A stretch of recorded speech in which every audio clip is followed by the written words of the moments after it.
오늘 준비한 사건은 경기도 남양주시의 한 아파트에서 벌어진 사건입니다. 이 아파트, 전망 좋은 14층에 한 노부부가 살고 있었어요. 73세의 박 씨와 69세의 이 씨였습니다. 자식들을 전부 독립시키고 한적한 곳에서 노후를 보내고 있었죠. 2010년 11월 17일 오전 7시에 남편 박 씨가 외출 준비를 하고 있었습니다. 조금 이른 시간이었는데 지인들과 골프 약속이 있었어요. 아내 이 씨도 남편이 일어나서 준비를 하니까 덩달아 일찍 잠에서 깨서 남편의 외출 준비를 도와줍니다. 준비를 마치고 박 씨가 현관문을 열고 나가기 전에 아내에게 물어봐요. 오늘 일정이 어떻게 돼? 이렇게 물어봤던 거죠. 그래서 아내 이 씨는 그날 스케줄이 있었어요. 자주 가던 그 아파트 단지 안에 있는 경로당에 가기로 했었거든요. 그래서 오전 중으로 외출을 할 예정이라고 말을 합니다. 두 사람은 이렇게 짧은 대화를 끝으로 헤어져요. 그리고 남편 박 씨는 지인들과 시간을 보내고 밤 11시가 되어서야 집에 돌아옵니다. 생각했던 것보다 귀가가 조금 늦었어요. 좀 서둘러서 집으로 돌아와서 문을 엽니다. 그런데 이 집안에서 풍겨지는 느낌이 조금 이상했어요. 아내가 집에 있어야 할 시간인데도 아무런 인기척이 느껴지질 않는 거예요. 혹시 자나? 어디 잠깐 나갔나? 싶어서 안방문을 딱 열고 불을 켰는데 그 순간 박 씨는 비명을 지르면서 뒤로 나자빠집니다. 침대에 아내가 누워있는 걸 봤어요. 근데 그 모습이 심상치 않았던 거예요. 피투성이가 되어 있었어요, 아내가. 그리고 방 안에는 혈흔이 가득했습니다. 그리고 박 씨의 신고로 현장에 경찰이 출동합니다. 피해자 이 씨는요, 날카로운 흉기에 얼굴과 목을 10여 차례나 찔린 채였습니다. 그녀를 죽음으로 몰고 갔던 치명타는요, 급소인 목 경동맥에 가해진 공격이었어요. 보통 이 시신에 남은 흔적들을 보게 되면 범행 상황이 당시에 어땠는지를 좀 알 수가 있잖아요. 이 사건은 굉장히 긴급하고 무자비했습니다. 피해자의 몸에 방어흔이 11군데나 있었어요. 범인의 공격에 굉장히 필사적으로 저항한 것처럼 보이죠. 경찰이 이 피해자의 시신을 부검한 결과 사망 추정 시간은 그날 오전으로 밝혀집니다. 남편이 나간 뒤에 이 씨는 서울에 살던 지인과 통화를 했다고 해요. 이런저런 대화를 하다가 전화를 끊은 시각이 오전 8시 30분이었습니다. 자, 그리고 시신을 발견했을 당시에 이 씨는 외출복 차림이었어요. 게다가 예정돼 있다는 그 경로당 행사에는 참석하지 않은 것으로 밝혀집니다. 그렇다면 그날 오전 8시 30분에 전화를 끊고 나서 모임에도 나가지 않고 변을 당했다. 이렇게 볼 수가 있겠죠. 가능성이 있다고 볼 수 있습니다. 자, 범행에 사용된 흉기는요, 피해자의 집에서 쓰고 있었던 부엌칼이었어요. 뿐만 아니라 집안 곳곳에 피 묻은 발자국이 남아 있었는데, 자, 근데 이 발자국이 피해자의 집 화장실에서 사용하던 슬리퍼 자국이었던 거예요. 그런데 초기에 경찰이 이 사건 현장을 조사했을 때는요, 슬리퍼가 화장실에 가지런히 놓여 있었거든요. 그러면 이렇게 생각해 볼 수 있겠죠? 범인이 이 슬리퍼를 신고 집을 돌아다니면서 범행을 저지른 후에 다시 화장실에다가 이렇게 가지런히 예쁘게 벗어뒀다. 이렇게 짐작할 수 있습니다. 경찰은 이 피해자와 범인 사이에 몸싸움 그리고 격렬한 저항이 벌어졌을 것을 고려해서 피해자의 손톱 밑을 조사해요. 이 안에 이 범인의 DNA가 있을 수 있잖아요. 그런데 방어흔이 그렇게 많은데 이 피해자의 손톱 밑에서 범인의 DNA는 전혀 검출이 되지 않아요. 되게 신기하지 않나요? 되게 이상하지 않나요? 그리고 같은 방식으로 이 경찰은 집안 곳곳을 조사합니다. 자, 그러다가 신발장 거울에서 이 씨와 박 씨의 것이 아닌 다른 지문을 발견하게 되는데요. 이 지문은 1년 전에 이사할 당시에 가구를 옮겼던 이삿짐 센터 직원의 것으로 확인이 됩니다. 현장 조사를 계속 하고 있는데도 용의자를 특정할 수 있는 증거가 나오지를 않아요. 그런데 당시에 경찰은 범인을 곧 검거할 수 있을 거다, 그렇게 어렵지는 않을 거다, 이렇게 예상을 했습니다. 근데 그럴 수밖에 없는 게 이 아파트가 당시에 지어진 지 1년도 되지 않았던 초신축 아파트였던 거예요. 일단은 성능이 굉장히 좋은 이 CCTV가 아파트 곳곳에 설치가 되어 있었고요. 드나드는 외부인 및 차량 정보가 전부 다 기록되는 시스템을 갖추고 있었습니다. 그리고 이 아파트 밑에 현관 있잖아요. 그 현관을 통과를 하려면 출입카드나 비밀번호가 필요했어요. 각 집마다 특수장치를 갖춘 도어락까지 설치되어 있었습니다. 더군다나 이 신축 아파트였기 때문에 이런 아파트의 경우에는 입주하지 않은 세대도 많거든요. 입주민 수가 얼마 되지 않았기 때문에 아파트 자체에 드나드는 사람도 별로 없었다고 해요. 그러다 보니 CCTV에 남아있는 영상을 돌려서 인근을 오간 사람들을 수사를 하면 쉽게 범인을 검거할 수 있을 거라고 생각을 한 거죠. 근데 상황이 완전 다르게 흘러가고 있었던 거예요. 여러분, 경찰이요, 사건 당일 새벽 5시부터 밤 12시까지 이 아파트 출입구를 비롯해서 1층 로비 그리고 엘리베이터 내부 등 곳곳에 설치된 모든 CCTV를 다 조사합니다. 그리고 그 안에 찍혀있는 188여 명의 사람들을 대상으로 다 한 명씩 다 수사를 진행을 해요. 그런데 용의선상에 오른 인물이 한 명도 없는 거예요. 이럴 수가 있을까요, 정말? 바로 다음에 나올 내용에서 우리가 한 가지 주목해야 할 점이 있습니다.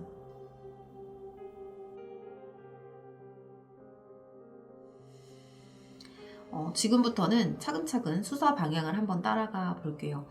우선 범인이 사건 현장인 피해자의 집으로 들어가기 위해서는 현장 도어락에 출입카드를 인식하거나 직접 비밀번호를 눌러야 돼요. 근데 당시에는 그 어디에도 강제 침입 흔적이 없었기 때문에 이 범인이 피해자가 직접 문을 열어주도록 유도했을 가능성이 높겠죠. 근데 여기서 주목할 점이 하나 있습니다. 바로 이 피해자의 집 현관에 설치되어 있었던 월패드예요. 당시 최신 보안 장치였습니다. 자, 월패드는요, 밖에서 누군가 초인종을 딱 누르면 도어락에 설치된 소형 카메라에 상대방의 모습이 자동으로 찍히게 되는 시스템이에요. 만약에 범인이 피해자가 문을 열도록 유도하기 위해서 초인종을 띵동 하고 눌렀다면 월패드의 그 모습이 찍혀야겠죠? 근데 이 기록을 조사를 해봤더니 사건 당일에 이 집에 초인종을 누른 사람이 아예 없었어요. 더군다나 그날 일자로 남아있었던 건 뭐였냐면 남편 박 씨가 밤 11시에 집에 들어왔잖아요. 그때 비밀번호를 누르고 들어온 그 기록밖에 없습니다. 혹시 누군가가 출입기록 삭제한 거 아니야? 이렇게 생각해 볼 수도 있겠죠. 그래서 경비실의 도움을 받아서 수사를 진행을 해봤는데 의심이 가는 흔적은 전혀 발견되지가 않습니다. 경찰은 범인이 범행을 하기 전에 미리 집 안에 들어와서 숨어 있을 수도 있었다, 이런 확률을 염두에 두고 일주일 전 날짜로 된 이 CCTV 과거 영상까지 전부 다 뒤졌는데요. 여기서도 의심이 갈 만한 장면은 찍혀있지 않았다고 해요. 슬슬 뭔가 좀 이상하죠. 여러분들 지금 뭔가 생각하고 있죠?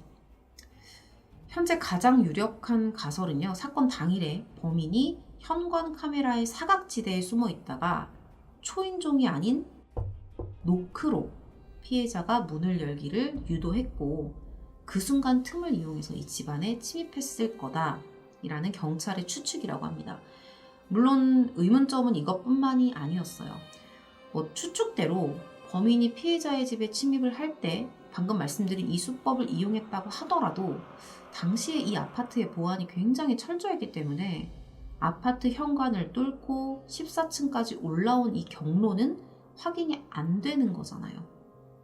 자, 외벽을 타고 올라온 게 아닌 이상은 반드시 계단이나 엘리베이터 둘 중에 하나는 사용을 해야 됩니다.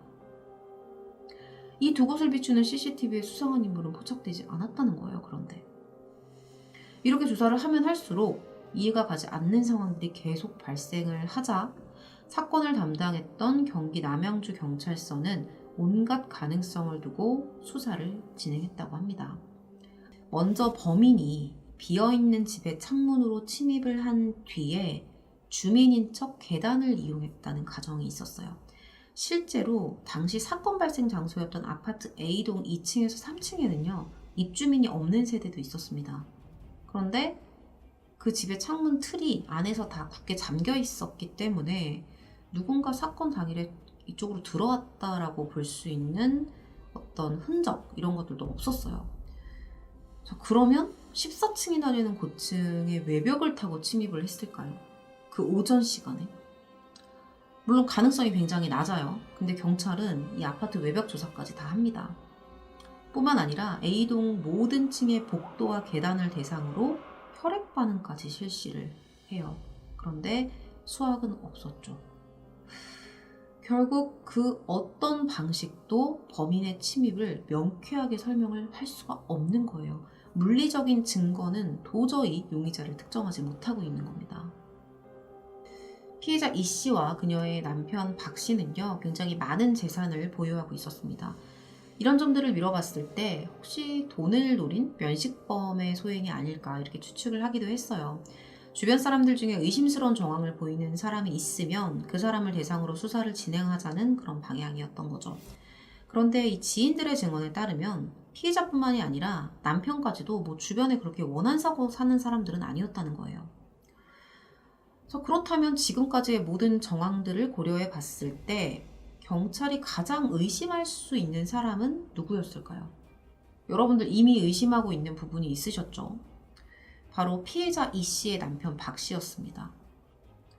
강제로 침입한 흔적이 없이 쉽게 집 안으로 들어갈 수 있고 아파트 내부 구조도 외부인에 비해서는 잘 알고 있을 사람, 그리고 범행 흔적을 지울 만한 시간을 예상하고 편안하게 실행할 수 있는 사람. 이 모든 조건을 만족시키는 사람이 바로 피해자의 남편이기 때문입니다. 경찰은요, 남편이 범행을 저지르고 늦은 밤에 돌아와서 사건 현장을 발견한 것처럼 연기를 하지 않았을까. 이런 의심에 남편을 대상으로 수사를 했었어요. 근데 박 씨도 범인이 아니라고 밝혀집니다. 평소에 부부 사이도 원만했고 피해자의 명의로 보험에 가입했다거나 재산 다툼을 벌인 적도 없고 무엇보다도 사건 당일의 알리바이가 너무 뚜렷했던 거예요. 아파트 CCTV에 남편이 찍혀요. 근데 진짜로 오전에 나갔다가 그 밤에 11시 그 시간에 들어온 화면 딱 2개만 찍힌 거죠. 그리고 휴대폰 사용 내역도 조회를 해봤는데 그 남편의 이동 경로가 정확하게 다 확인이 됩니다. 또한 이 박 씨와 골프를 친 후에 함께 늦게까지 술을 마셨다는 일행들의 증언까지 나오면서 그에게는 아무런 혐의점이 나오지 않죠. 경찰은 범인이 이 씨의 부엌에 있던 칼을 흉기로 사용하고 범행 당시 슬리퍼를 신은 뒤에 다시 제자리로 돌려놓는 등 이 집안 내부 구조를 잘 알고 있었던 것으로 봤을 때 혹시 같은 아파트에 거주하고 있는 주민의 소행일 확률까지도 고려를 합니다. 알고 보니 이 피해자의 이웃 중에서 아파트 옥상에서 고추를 말린다는 이유로 말다툼한 사람이 있었다고 해요. 아파트에서 종종 이런 걸로 조금 트러블이 날 때가 있죠. 곧바로 경찰은 그 이웃을 대상으로 집중 조사를 합니다. 이 해당 주민의 집 거실에 깔려있는 카펫까지 긴급 압수해서 혈액 반응을 했고요. 거짓말 탐지기까지 동원해서 수사를 진행을 했죠. 근데 역시 특별한 것은 없었어요. 경찰은 여기서 그치지 않고 A동에 거주하고 있었던 48세대 전 가구를 중심으로 구성원 모두의 행적을 조사했습니다. 하지만 그 어떤 단서도 찾을 수가 없었죠.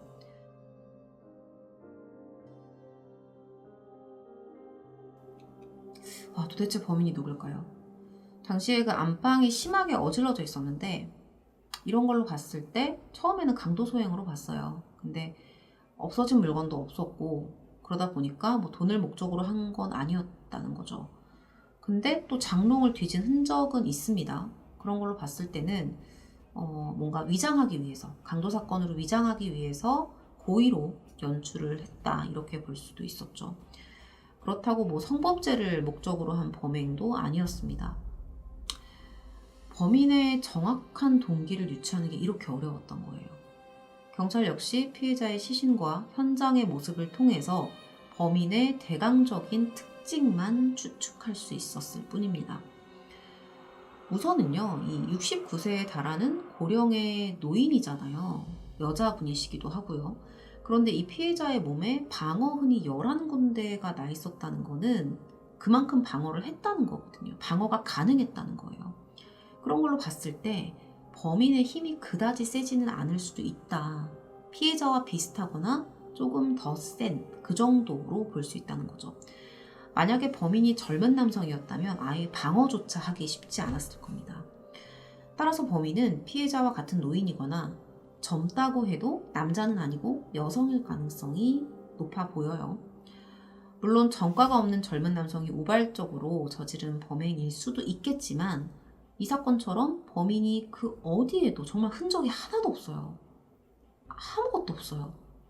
정말 자신의 흔적을 이렇게 남기지 않은 것으로 본다면 굉장히 치밀했던 사람이라고 볼 수 있다는 거예요. 이미 사전에 다 준비를 했던.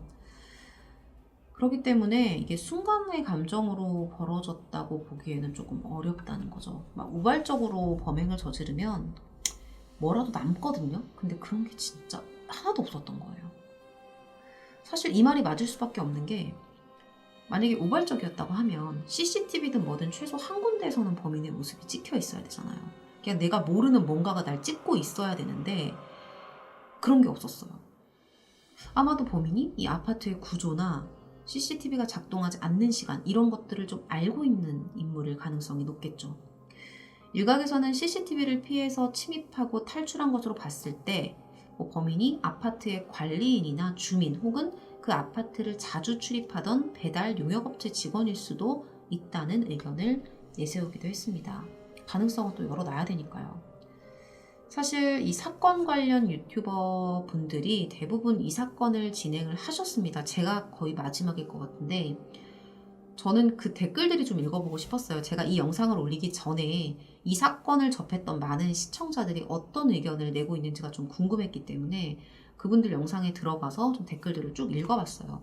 그러다가 몇 가지 좀 내용이 기억에 남아서 여러분들한테 소개를 해드리고 오늘 사건을 마무리하도록 하겠습니다. 이런 생각을 할 수도 있구나, 뭐 이런 추측을 할 수도 있구나, 나하고 좀 다른 생각이구나, 뭐 이런 정도로 봐주시면 좋을 것 같아요. 제가 캡처를 해놨는데 여기서 어떤 분이 이렇게 말씀을 해주셨어요.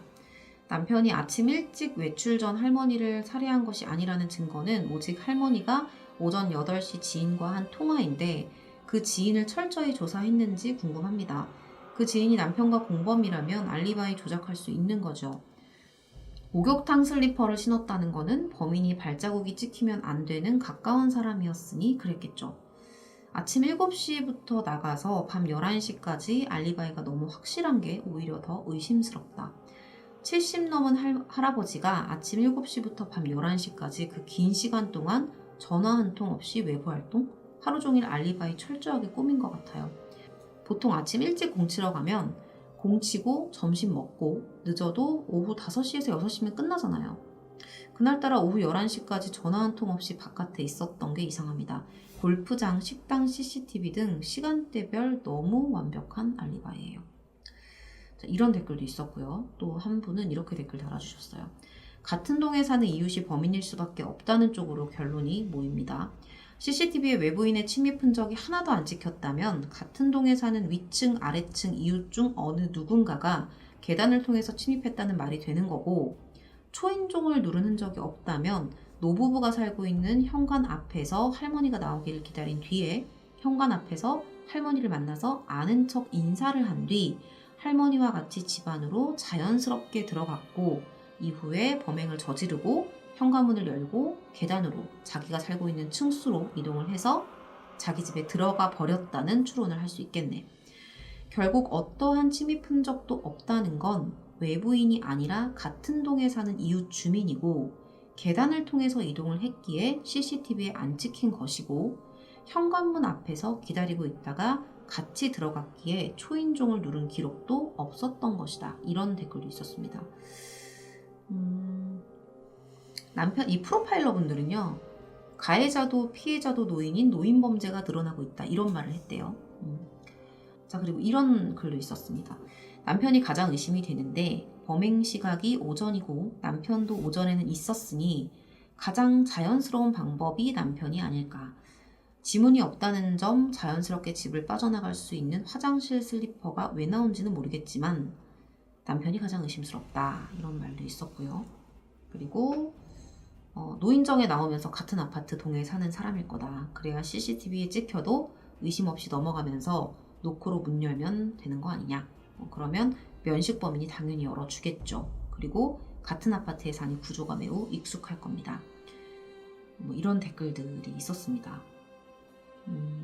그래서 제가 이제 이 댓글들을 조금 보면서 이런 생각도 할 수 있구나. 여러분들은 또 저희 제 방송 보시는 시청자분들은 또 어떤 생각을 하실지 좀 궁금해서 함께 공유를 해봤습니다. 본 사건은 5년에 달하는 수사기간에도 불구하고 2016년 1월부로 수사 종결됩니다. 그리고 현재까지 장기미제로 남아있는 상태죠. 짧지도 그렇다고 길지도 않은 수사 과정에서 경찰이 범인과 수사 대상들의 지문을 대조한 횟수는 무려 442번이었습니다. 통신 내역을 의뢰한 건은 253건, 그리고 모바일 감식을 요청한 건은 78회에 달했다고 해요. 현재 이 사건은 경기 북부지방경찰청 소속의 장기미제 수사팀에서 수사 중이라고 합니다. 오늘 준비한 사건은 너무 많은 의문점과 가능성이 있어 보이는데 정말 단 한 개의 단서조차 잡히지 않은 정말 미스터리한 사건이었습니다. 시청해주신 여러분들의 다양한 의견을 댓글을 통해 자유롭게 남겨주시면 감사하겠습니다. 오늘 컨텐츠는 여기서 마무리하도록 하겠습니다. 시청해주셔서 감사합니다.